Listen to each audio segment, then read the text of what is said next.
अगर आनंद देश आनंद से ऐसा एक सत्संग बना देंगे या और कुछ आचार्य लोग भी साधुगण को अगर हम भेज देंगे, धर्म तो स्थापित हो जाएगा, है कि नहीं। प्रभुपाद आके पूरा दुनिया में अभी कलयुग में पूरा हिप्पीज को हैप्पी बना दिया, है कि नहीं। प्रभुपाद जी ने अगर अभी आप देखिए इतना सत्संग में हम लोग आयोजन किया, सब कुछ आया, थोड़ा बहुत आपको धर्म के बारे में तो जान लेते हैं।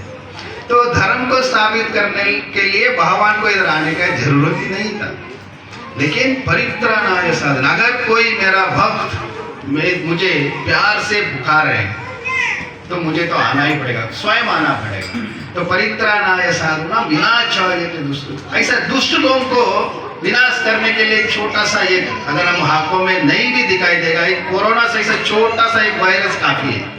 कितना 1 साल 2 साल हम सब रूम के अंदर हमको बंदी बना के अंदर डाल दिया है, मुंह नहीं दिखाने का है, तुरंत साफ करने का है, सब कुछ जो नहीं करने का सब कुछ हम लोग ने देख लिया है।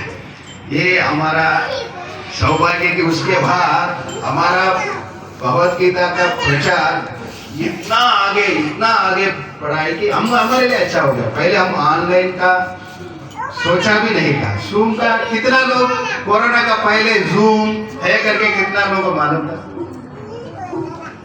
पहले, कोरोना का पहले, लेकिन कोरोना के बाद सब जूम में आ गए, सब जूम में, है कि नहीं।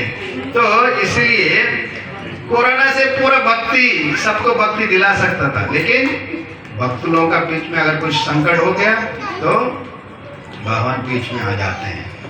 तो भगवान बीच में आके चार चीज को, 4 सब्जेक्ट को स्थापित करते हैं।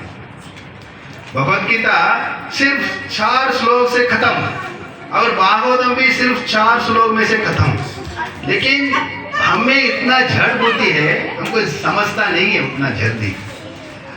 इसलिए भगवान आचार्य लोगों का द्वारा के और विस्तार रूप से अलग अलग कहानियां, अलग अलग चरित्र, अलग अलग संभव, अलग अलग लीला, ये सब समझा के हमें हमको पूरा भगवान का प्रति जितना प्रेम बढ़ा सकते हैं उतना प्रेम बढ़ाने के लिए 700 श्लोक है भगवत गीता में, और भागवत में कितना श्लोक है? 1800 श्लोक, 18,000। सिर्फ 4 श्लोक हमको हमारा बुद्धि में समझने के लिए 18,000 श्लोक को प्रयोग किया है।